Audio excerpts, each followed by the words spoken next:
Good evening, everyone. So, in today's topic, we are starting from the adiabatic relations between pressure, volume and temperature. क्योंकि इससे previous जो topic था वहां तक आपने देखा था कि जो इक्वेशन ऑफ स्टेट या इक्वेशन ऑफ आइसोथर्मल प्रोसेस है वो तो गैस इक्वेशन थी, PV is equal to RT. But जो इक्वेशन होती है एडियाबेटिक प्रोसेस के लिए वो प्रेशर, वॉल्यूम और टेम्परेचर के लिए सेपरेट रिलेशंस होते हैं.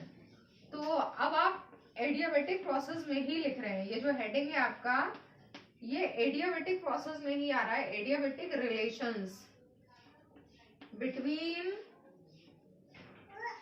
जो आपका टॉपिक चल रहा है एडियाबेटिक प्रोसेस, उसी में आप नोट कर रहे हैं adiabatic relations between pressure, volume and temperature. ये न्यू हेडिंग है. So in today's date you have to write this heading. Okay.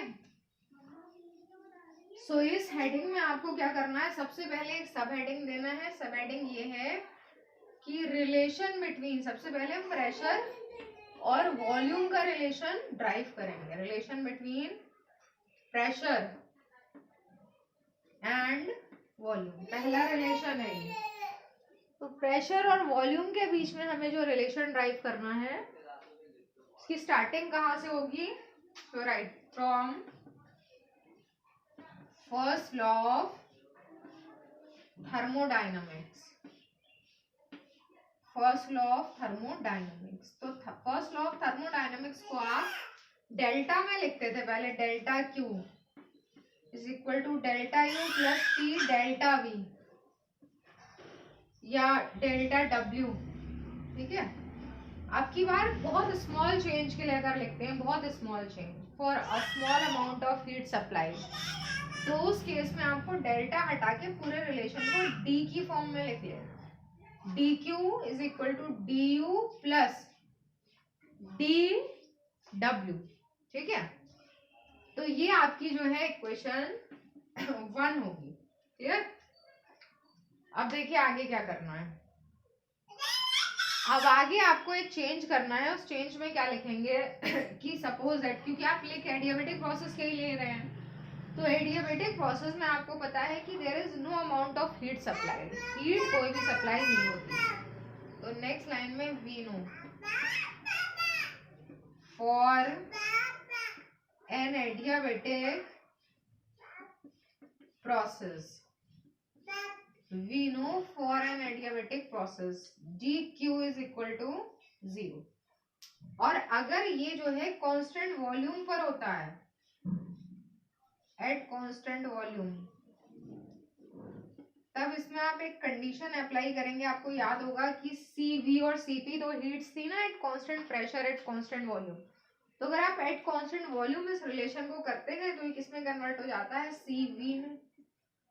CV का रिलेशन क्या होता है इसमें, एट कांस्टेंट वॉल्यूम अगर आप करेंगे तो ये जो है आपका हो जाएगा dq upon dt.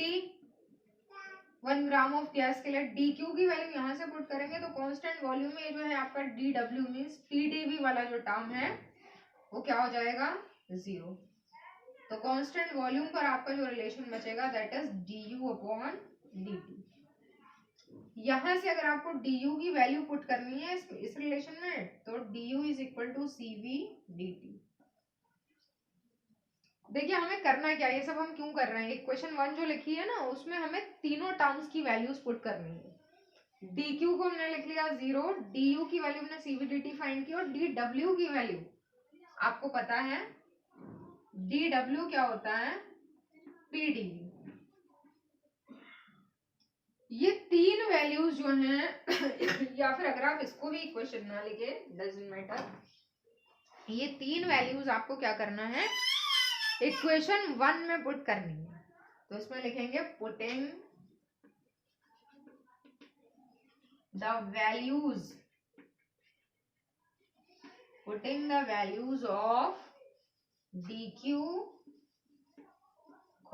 du and dw in equation 1. ठीक है. ये सारी वैल्यूज इक्वेशन 1 में पुट कर देते हैं तो देखिए क्या हो जाएगा, 0. या इस साइड से लिखना स्टार्ट करते हैं, CV dt plus PdV is equal to 0। इस टर्म तक नोट करिए, then I am erasing it.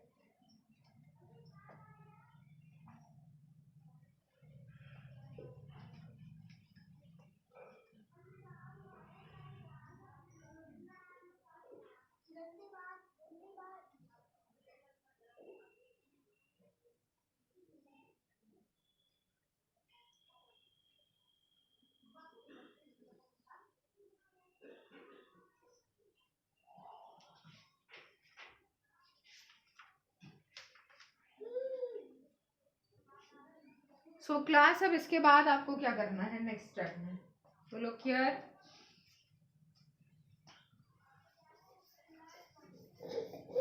इसके बाद नेक्स्ट स्टेप में आपको क्या करना है,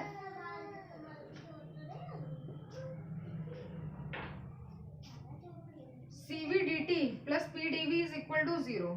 इस स्टेप को आप यहाँ पर लिखकर और इसको भी एक नंबर डाल के छोड़ दीजिए। इक्वेशन नंबर 2, ये इक्वेशन नंबर 1 आपने ऑलरेडी लिख रखी थी, और इक्वेशन 2 जो है आपकी वो ये रिलेशन, ठीक है। अब ये जो आपका इक्वेशन नंबर 2 वाला रिलेशन आया, इस रिलेशन में भी आपको कुछ चेंजेस करने हैं, जैसे कि आपने प्रीवियस रिलेशन में चेंजेस करे थे, तो वैसे ही यहाँ भी चेंजेस करने हैं। और यहाँ वाले जो चेंजेस हैं उनमें आप क्या करेंगे, ये जो टर्म आ रहा है ना dt, इसकी वैल्यू फाइंड करते हैं कैसे, इसको इक्वेशन 2 लिख के फिर किसकी हेल्प लेंगे, गैस इक्वेशन की। तो बाय, थोड़ा बड़ा डेरिवेशन है, एक एक स्टेप को ध्यान रखना पड़ेगा। By gas equation PV is equal to RT होता है 1 मोल वाला जो रिलेशन, इसको दोनों साइड डिफरेंशिएट कर लेते हैं। Differentiating above equation on both sides, on both sides, दोनों साइड्स में इसको डिफरेंशिएट करेंगे। तो इस साइड में देखिए ऐसा होता है डिफरेंशिएशन, जब ऐसे प्रोडक्ट में लिखा होता है तो 1 बाई 1 होता है। एक बार प्रेशर को कांस्टेंट मान के वॉल्यूम डिफरेंशिएट करेंगे, दूसरी बार में वॉल्यूम कांस्टेंट मानेंगे तो प्रेशर को डिफरेंशिएट करेंगे। यहाँ पर R और T दोनों ही कांस्टेंट है, तो R का तो डिफरेंशिएशन पॉसिबल नहीं है, इसको dt लिख देंगे। तो ऐसे होगा डिफरेंशिएशन PdV, पहले प्रेशर कांस्टेंट और इसका differentiation plus VdP, volume constant pressure का डिफरेंशिएशन, और इस साइड में हो जाता है R dt।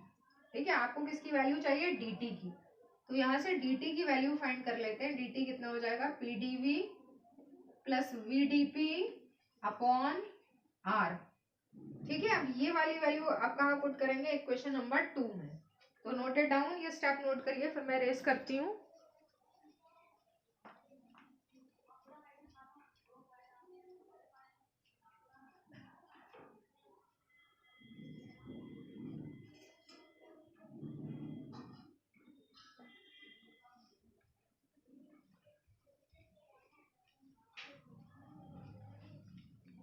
अब आपको इसके बाद में dt की वैल्यू इक्वेशन 2 में पुट करनी, तो लुक हियर,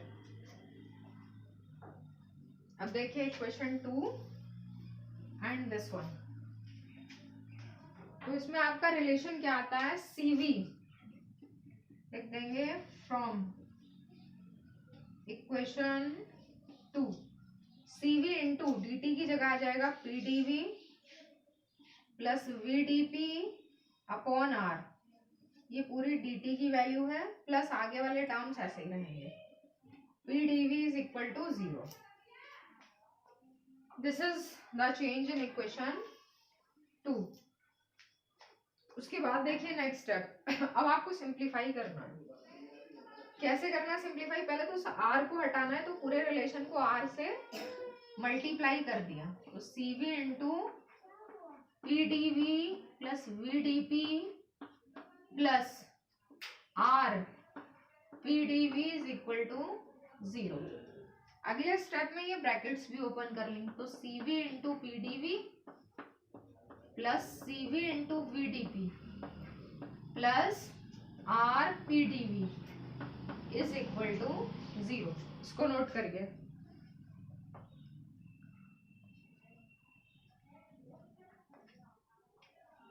और इतना चेंज करने के बाद में आपको क्या करना है, अब देखिए PdV एक तो इस टर्म में आ रहा है, एक PdV इसमें आ रहा है, दोनों में कॉमन ले लेते हैं। तो फिर से इसके बाद जो आपका रिलेशन आया उसमें कॉमन लेने के बाद, और ये टर्म अलग कर देते हैं separate, CV into VDP plus यहां बचता है ब्रैकेट में CV प्लस R और इंटू PDV कॉमन है इज इक्वल टू 0। ठीक है, अब देखिए आपने एक रिलेशन पढ़ा है Mayer's relation, CP minus CV is equal to R। तो अगर CV को इस साइड में शिफ्ट करते हैं तो किसके इक्वल हो जाएगा, CP के। तो CV प्लस R यहाँ लिखा है ना, that is equal to CP।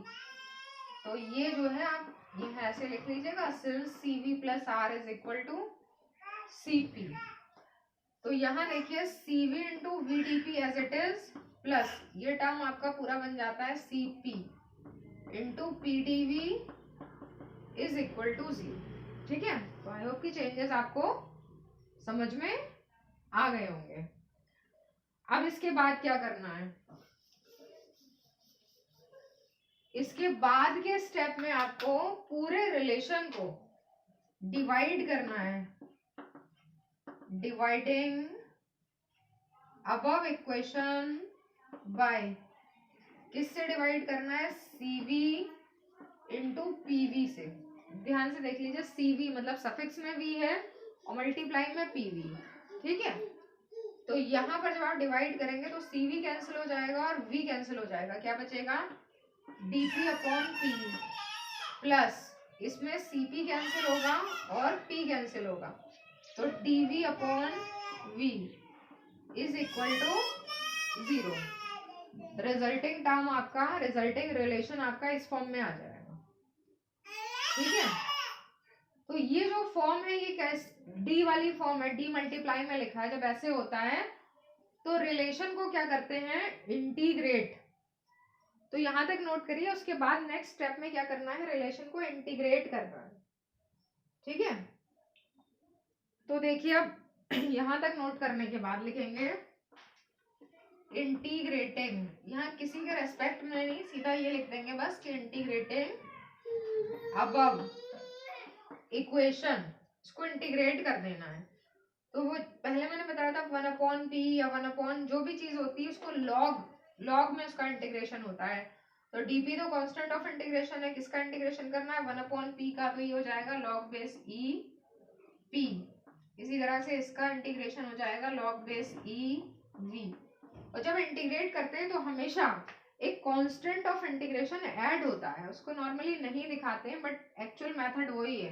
तो यहाँ जैसे 0 लिखा है तो कांस्टेंट ऑफ इंटीग्रेशन हो जाएगा 0 प्लस कोई भी कांस्टेंट, c लिख लिया है, c होता है कांस्टेंट ऑफ इंटीग्रेशन। तो राइट साइड में क्या आ जाएगा, c। ठीक है, तो इंटीग्रेटों के रिलेशन इस फॉर्म में आया। उसके बाद लॉग की प्रॉपर्टी भी बताई थी मैंने, अगर लॉग ए माइनस लॉग बी होता है तो लॉग ए अपॉन बी, और लॉग ए प्लस लॉग बी होता है तो लॉग ए इंटू बी लिखा जाता है। तो यहाँ लॉग बेस ई को अगर हम कॉमन करें तो ये बन जाएगा आपका PV, log base E PV is equal to, यहाँ पर आ रहा है आपका सी। एक और मैथमेटिकल जो है वो चेंज आपको याद रखना पड़ेगा, यहाँ मैथमेटिकल चेंजेस बहुत सारे हैं, एक्सप्रेशन याद रखने पड़ेंगे, कौन सी आइडेंटिटी कौन सी प्रॉपर्टी यूज की गई है। प्रॉपर्टी होती है कि जब आपको लॉग को रिमूव करना होता है इस साइड में आपको लिखना है ओनली पीवी, तो जो भी राइट में लिखा होता है वो ई की पावर में आ जाता है, यह एक्सपोनेंशियल कहलाता है, ई एक्सपोनेंशियल है यहाँ पर। तो पीवी हमने लिखा, लॉग रिमूव किया तो this will be e to the power C. अब यहाँ पर आपको देखिए क्या करना है, एक चीज का और ध्यान रखना है कि ई टू दी पावर सी जो है वो आपने अज्यूम कर लिया है एक होल कांस्टेंट। ठीक है,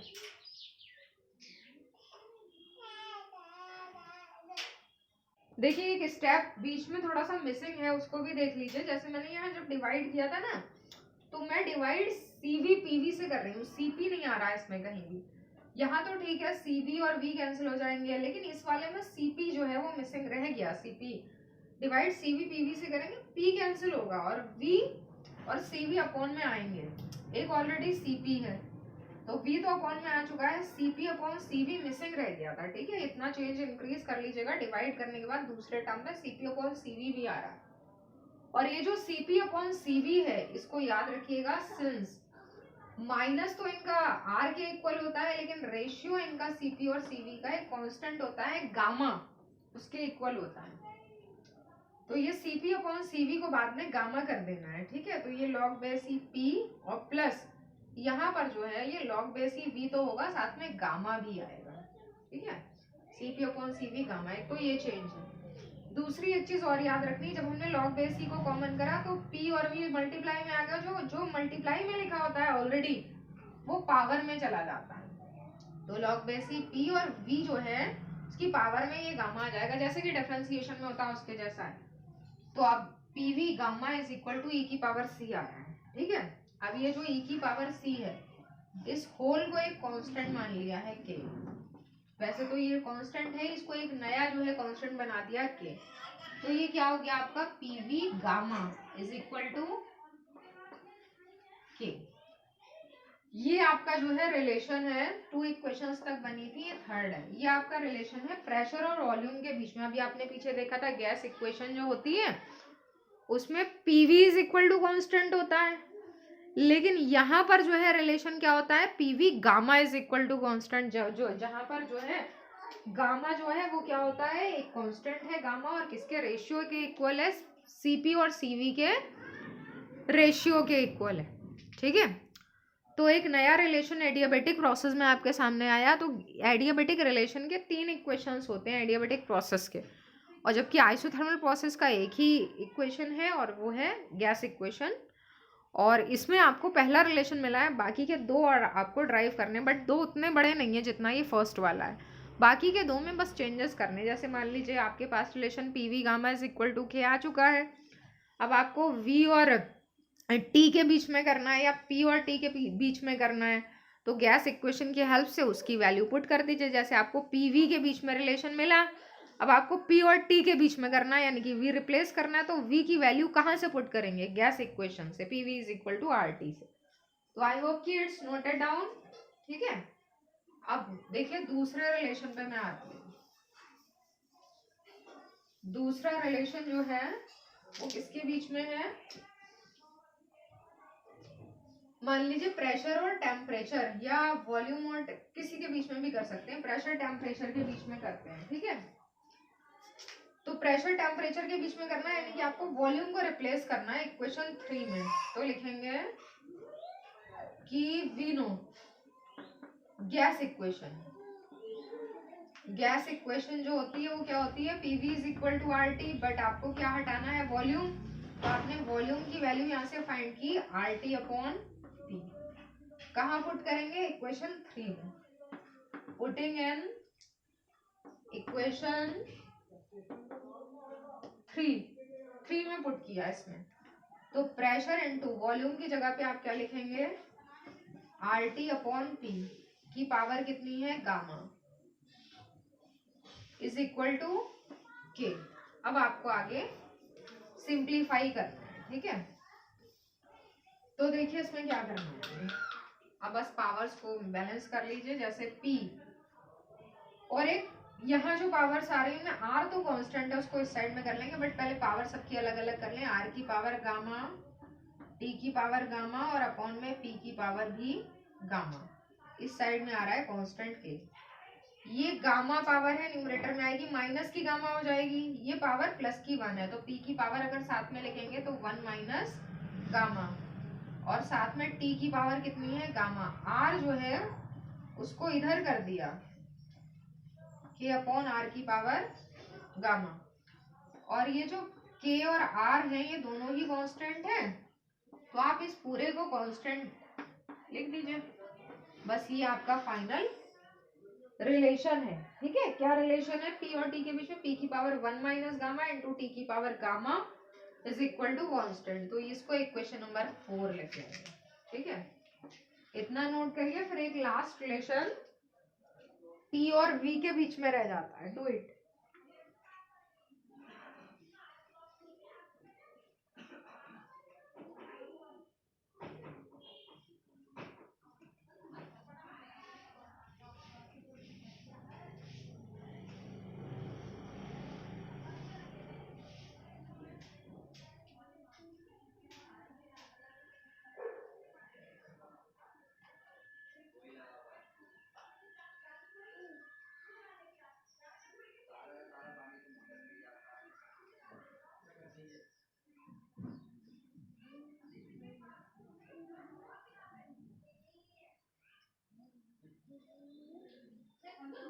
अब आते हैं नेक्स्ट थर्ड वाले पे, तो आप हेडिंग लिख देंगे relation between volume and temperature. ठीक है, तो ये किसके बीच में हम रिलेशन ड्राइव कर रहे हैं, वॉल्यूम और टेम्परेचर के बीच में। तो फिर से लिखेंगे we know by gas equation. अब की बार आपको क्या करना है, वॉल्यूम और टेम्परेचर लाना है। तो PV is equal to R T, तो प्रेशर को हटाना है, तो प्रेशर की वैल्यू क्या पुट करेंगे, आर टी अपॉन वी, और किस में पुट करेंगे, इक्वेशन 3 में। पुटिंग इन इक्वेशन 3, तो equation 3 PV gamma is equal to constant है, PV gamma is equal to K है, तो पी की जगह आपने लिखा आर टी अपॉन वी, और साथ में है वी गामा, और राइट साइड में है के। सिंप्लीफाई करना है, तो यहाँ तो ऐसी पावर्स नहीं है, तो आर टी तो ऐसे ही रहेंगे। वी की पावर कितनी हो जाएगी, ये गामा और ये 1 न्यूमरेटर में आएगी, तो -1, तो गामा -1 इज इक्वल टू के। ठीक है, आर को उस साइड में सेंड कर देंगे, तो टीवी गामा -1 के अपॉन आर, और के अपॉन आर को बाद में एक कांस्टेंट, सेपरेट कांस्टेंट, कोई सिंबल नहीं बनाया, ओनली कांस्टेंट लिख दिया। Equation number 5। तो ये जो है आपका थर्ड रिलेशन है, एडियाबेटिक रिलेशन, किनके बीच में, टेम्परेचर और वॉल्यूम के बीच में। इतना आपका जो वर्क है यहाँ तक ये आपका एडियाबेटिक प्रोसेस के 3 सेपरेट रिलेशंस हैं। अब उसके बाद जो मेन हमारा टॉपिक था वो हमने स्टार्ट ही नहीं किया, work done for adiabatic process. तो work done in adiabatic process अब आपको स्टार्ट करना है, तो हेडिंग लिख लीजिएगा work done in adiabatic process. तो देखिए अब जो आपका न्यू हेडिंग है वो क्या है, थोड़ा सा इसको स्टार्ट करते हैं, देखते हैं कितना कंप्लीट हो पाएगा, बिकॉज टाइम थोड़ा कम है। हेडिंग है आपका work done in adiabatic, work done in adiabatic process. ठीक है, तो इसमें आप क्या कर रहे हैं, work done in adiabatic process में आपको स्टार्ट तो वहीं से करना है, थोड़ा सा एक डायग्राम बना के लिख देंगे, जैसे पिछली बार आइसोथर्मल में किया था। ऐसे ये पिस्टन लगा है और गैस है कंटेनर में, और गैस क्या होता है, एक्सपेंड्स होती, let the gas in the container expands adiabatically. तो let its initial state is P1 V1 T1 and final state is P2 V2 T2. So then for a small change in volume dV, we know small work done dW is equal to PdV. अब total change जब find करेंगे तो W is equal to integration of PdV, और let the change in volume is V1 to V2।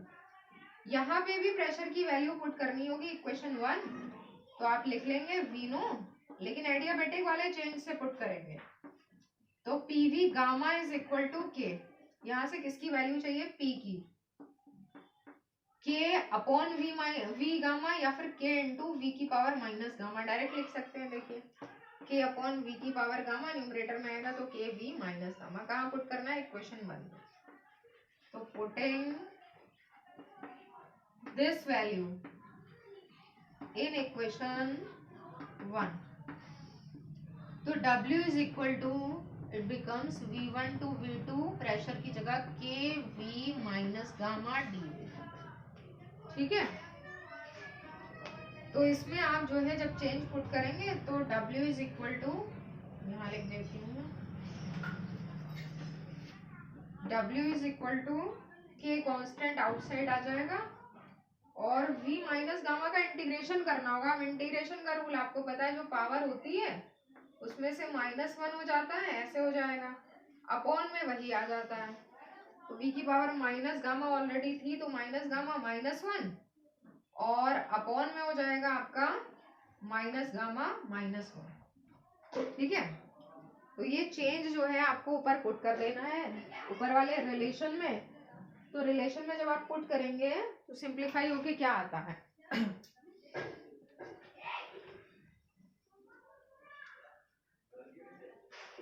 So class now एक काम करते हैं, आप इसी क्वेश्चन को लिखकर छोड़ दीजिएगा because some less time is there, ये कंप्लीट नहीं हो पाएगा। इसको यहाँ तक एक क्वेश्चन बना के छोड़ दीजिएगा, या इसी स्टेप तक छोड़ दीजिए, क्वेश्चन की तो नीड नहीं है, यहीं से स्टार्ट करते हैं नेक्स्ट टर्म से, ठीक है। Note it down, thank you.